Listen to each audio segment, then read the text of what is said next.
Hey, friends, welcome to Grow. I'm Wendy Jo, and I want you to grow with me. And I've invited my friend Ashley because I know she'll tell us what's up. Hey, Ashley. You know it, Wendy Jo. Here we grow again. So I thought maybe we could start off with just talking about spirituality because that word is kind of thrown around a lot. And I'm not sure if people really know what it means, or maybe people have many different ideas about what it means. Um, so, what are your thoughts? What does spirituality mean to you, Ashley? I think it's that internal relationship that you have with yourself. I like to talk a lot about the I am. I have labeled her a she. Uh-huh. Um, but just building that relationship, understanding what moves you and what drives you and what sparks the emotional response and how you deal with the world is what I call spirituality.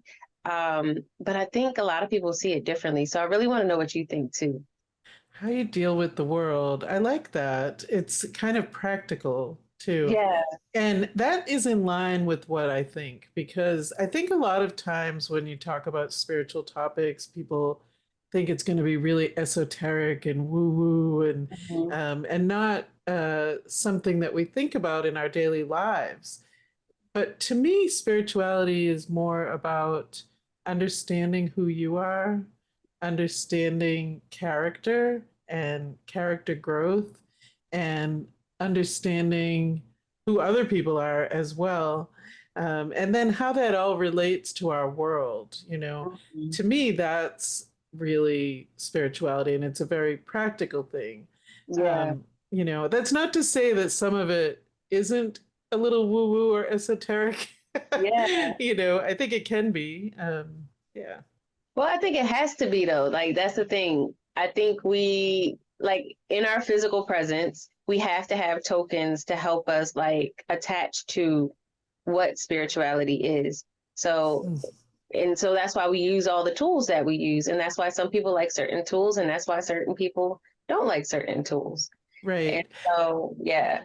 Yeah. I think with tools, that's a good point. And I think for me, I kind of feel it in my being if a tool is going to be something that I'm connected with. Yeah. And I think part of spirituality, it's in learning to know yourself. It's Mhm. also knowing what works for you, what doesn't, what you like, what you don't like, and tuning into those feelings that we get in our body that give us signals whether something is right for you.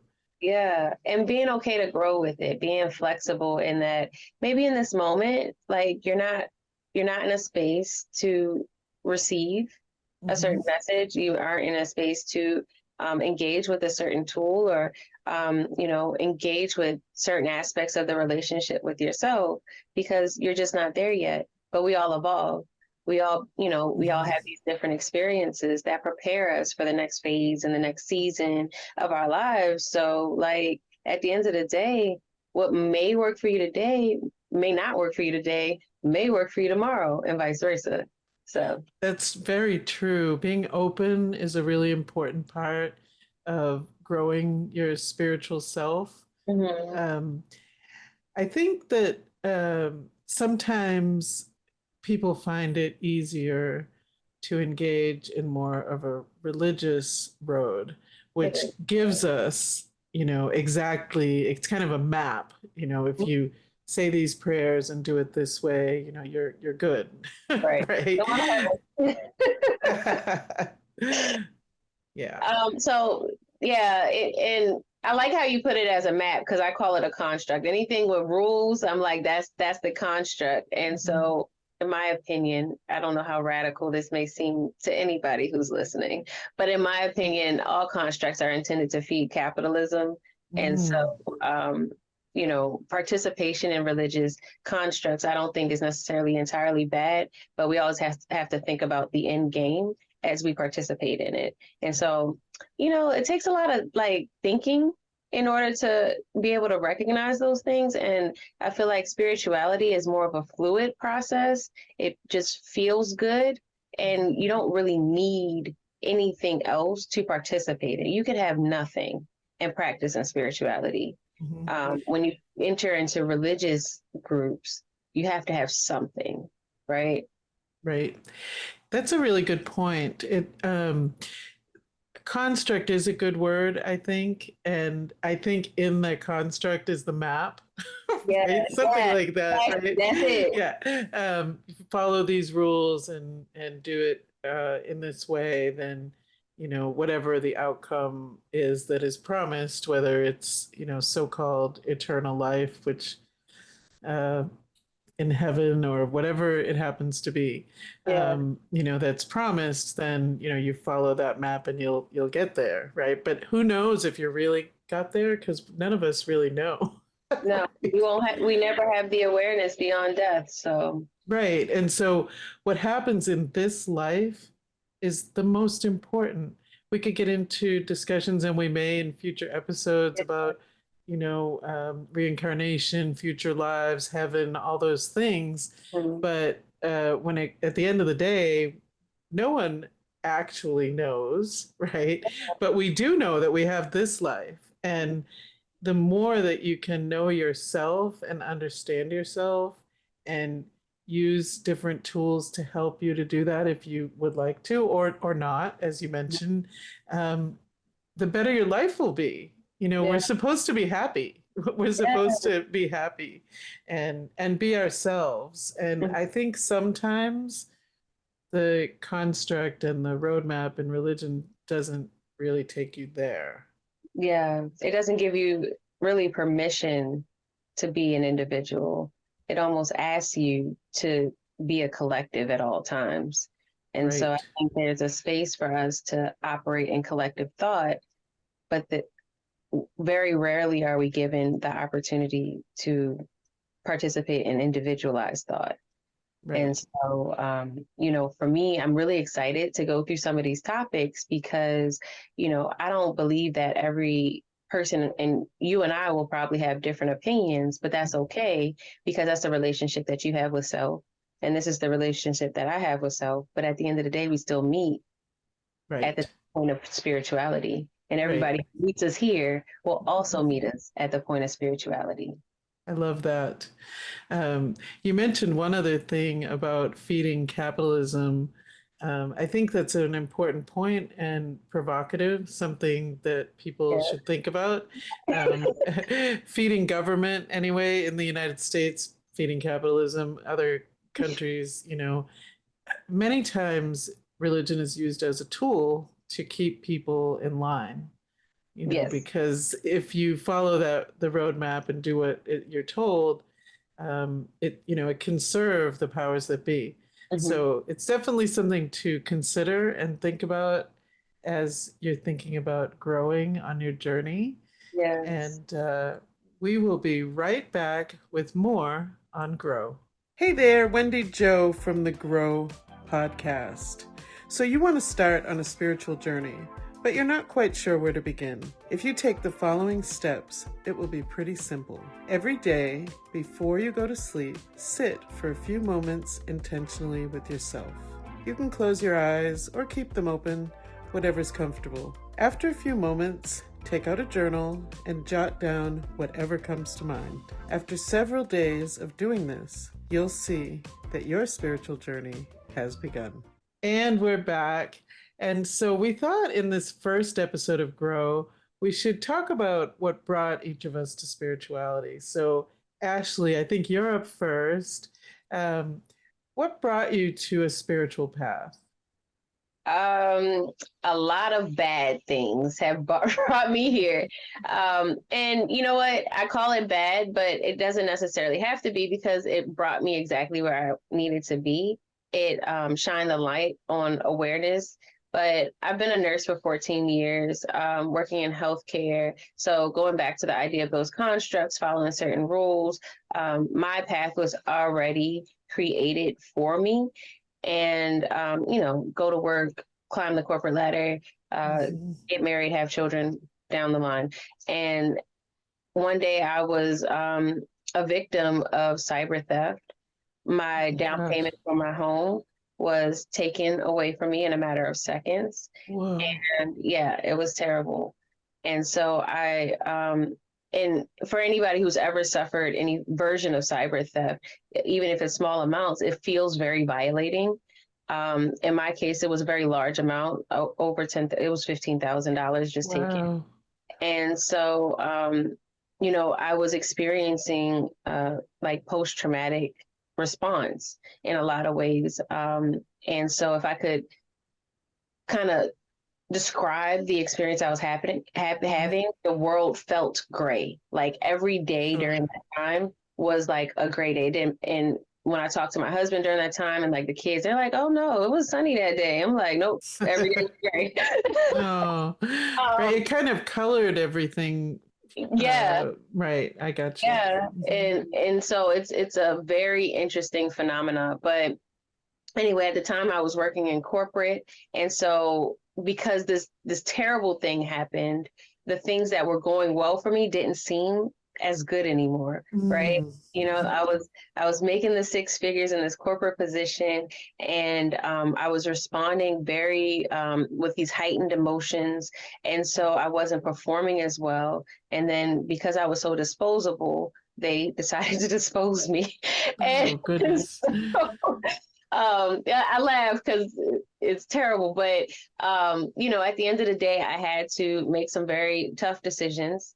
Mhm. um, and I ended up taking a job that was half my salary, and I realized that I was not spending enough time with myself. I wasn't, even prior to the theft, I wasn't sleeping well. Very, very anxious state of existence, and I had to recoup and recalibrate what I knew to be true. And Right. so through that process of going to therapy and going through all of the ups and downs and the changes and the shift in my personal relationships, because they didn't understand, I had to really sit down with myself and say, "Hey, Ash, like, what are you doing here and what's next?" And Mhm. so, that question, I don't know if that was a moment in time, but I think that started to play in my head, like, what are you doing here? What's next? And I Nice. make different decisions.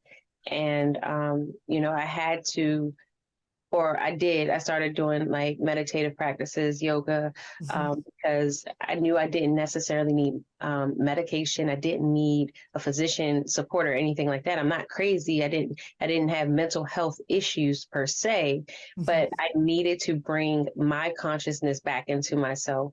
And I realized that even before that experience, I wasn't connected. And through that experience, I was further disconnected. And then once I was able to recognize, because I'm so disjointed, that I need to do the work to bring me back together. And so Wow. that's the journey. That seems like it was divinely inspired to me, and you said in the beginning a lot of bad things happened, and Yeah. certainly, no one could argue that that's that's a bad situation that you found yourself in. Mm-hmm. However, I also feel like we subjectively add good or bad to different things, right? And Agreed. it's a happening. It's I've kind of learned to say, oh, that's a happening that brought me here. Mm-hmm. And it really kind of, it sounds like, pulled you onto a spiritual path. It did. And to be honest with you, like when I go back to the moment, I still feel the emotional tug. Sure. But to be honest with you, I feel like that was the thing that propelled me to this space, this time, this moment. I mean, I've written a book, called Stigmatized behind it. I met you through some of the work that I've done in cannabis, right? So, Yes. like, at the end of the day, like, if that hadn't happened, would I still be trying to put on this mask and this facade to operate in corporate Mhm. healthcare in a way that literally just didn't serve me? Right. And so, And probably took you further and further from yourself. mhm, Um, it's a terrible way to be pulled in, right? yeah, To yourself and where you need to be, or where you would. I hate to use that word need even. It's where you'll be more happy and more comfortable and more in sync with yourself. Yeah. But maybe you needed that terrible jolt, to take you there. I don't know. And you know what? Like, some people be like, well, nobody deserves certain things, but my thing is like, I feel like I got a lot of warnings as I was moving through my journey. I got a lot of warning signs. I had a lot of moments where I should have questioned the decision that I was making next. And I continued to take that same path. I was not, it took a long time for me to notice. They was like, okay, well, we gonna give this to you, see how you respond now. Like, Right. Right. And so do you see it at the time? Did you see it as pulling you onto a spiritual path oh, heck eventually no. as you were pulling out of it? No. Yeah, no, during that time, no, everything was terrible. A lot of relationship disintegrated behind that experience. I really had to take, like, it was a lot of work to dig myself out of that psychological hole that I had buried myself in. Mhm. Well, congratulations on pulling yourself out and finding yourself and your path. Yeah, You thank you. know, that's really what I would want for everyone to find their path. And sometimes it does take that terrible jolt in our lives to pull us into the right direction and really figure out who we are. Yeah, yeah, thank you. Well, we're going to take a break, but coming up next, Ashley will interview me about my story coming into spirituality. Have you heard of the Cannabis Nursing School? It's a place where cannabis nursing, entrepreneurship, and spirituality meet. The High Align Tribe is waiting for you, and it's so easy to find. CannabisNursingSchool.com. Hey there, friends. If you're an intuitive like me, you have thoughts and feelings about your own health and sometimes the health of others. What you're dealing with is medical intuition, but you probably don't know how to harness it. Hey, I met this wonderful woman named Gina, and she's doing a training on medical intuition with her company, The Heal World. Let's face it, there's lots of people getting sicker and sicker, and they often don't find answers with mainstream medicine. We have lots of technology, but we're missing the key: medical intuition. If you'd like to learn more, you could email her at gina@blisslife.com or give her a call at 352-888-2100. The Heal World.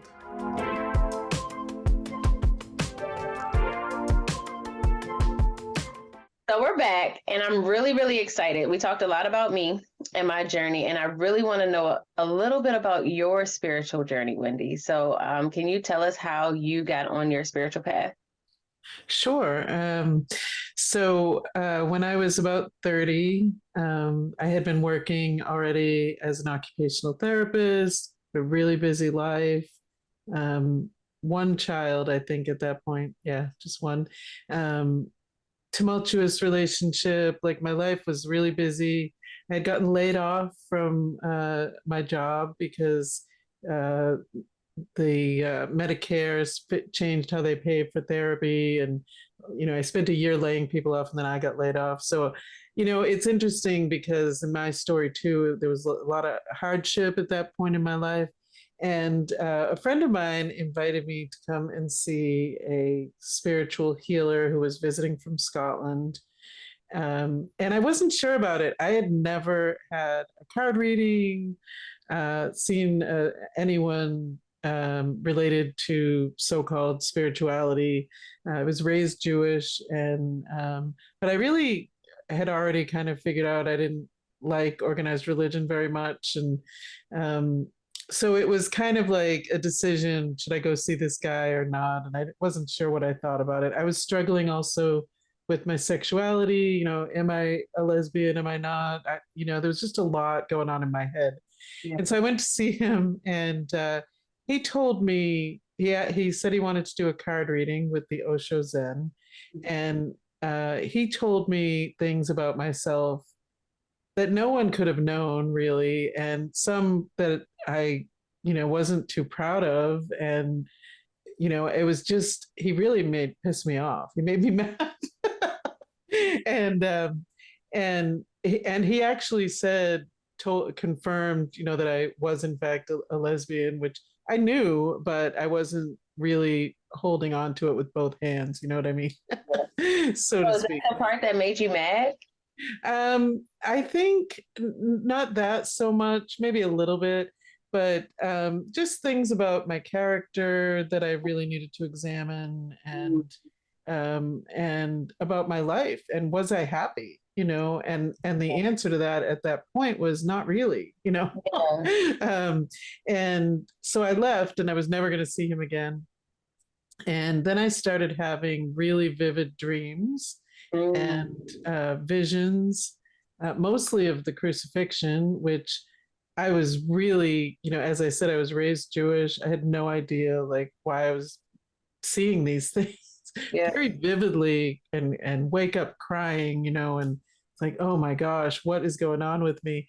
Mhm. And so the only person I knew who could really help me with these questions and why is this happening was this healer from Scotland. So I called him up and told him what had been happening, and he said, you're being called to step into your spiritual self and use the gifts that were given to you, and it's always a choice. You can say no, or we can explore this further. And I decided to do some deep exploration. I also was a multiple trauma survivor and had never really worked on healing that.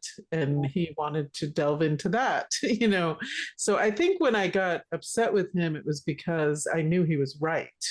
Right. And sometimes we just keep dancing around the truth and not really making any progress or finding our real self and the happiness we all deserve.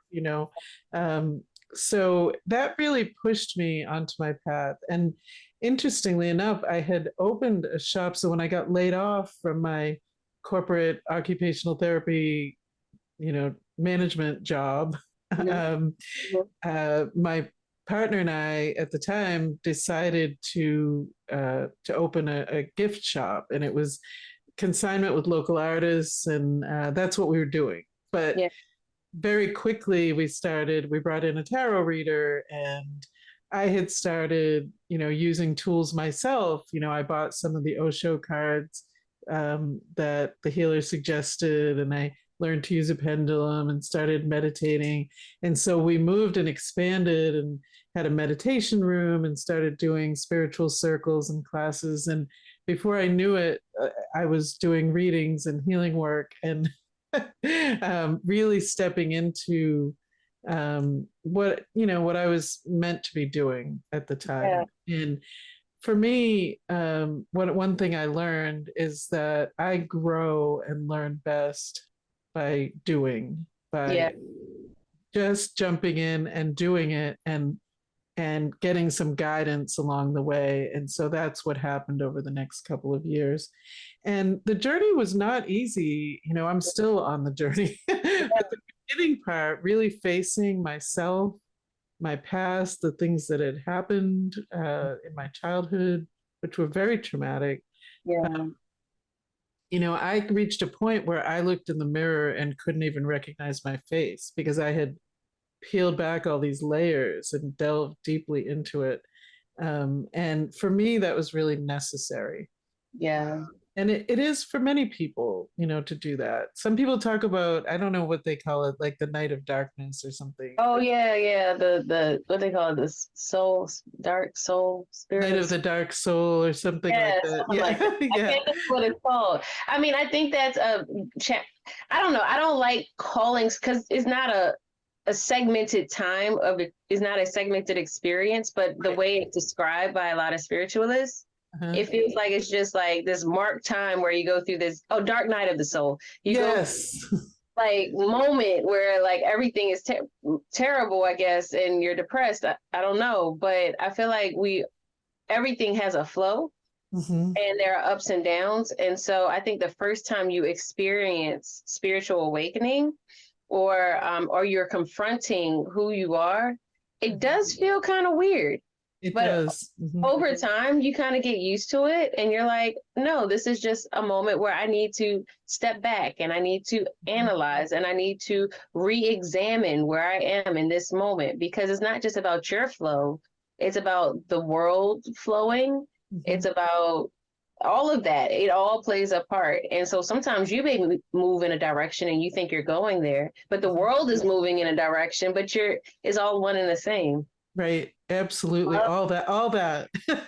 Because that initial time just felt like I was never gonna emerge. Like it was just, but I did. And I've been through more of them and we'll go through even more.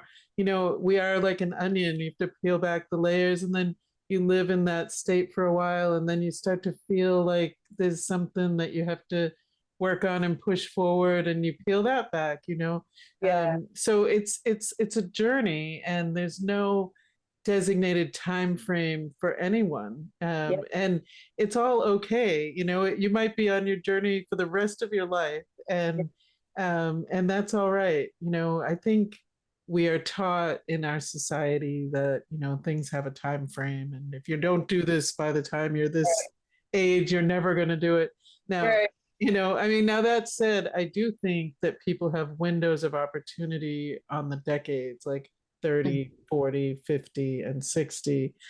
And if they've never done any work and are over 60, it's just harder. It's harder.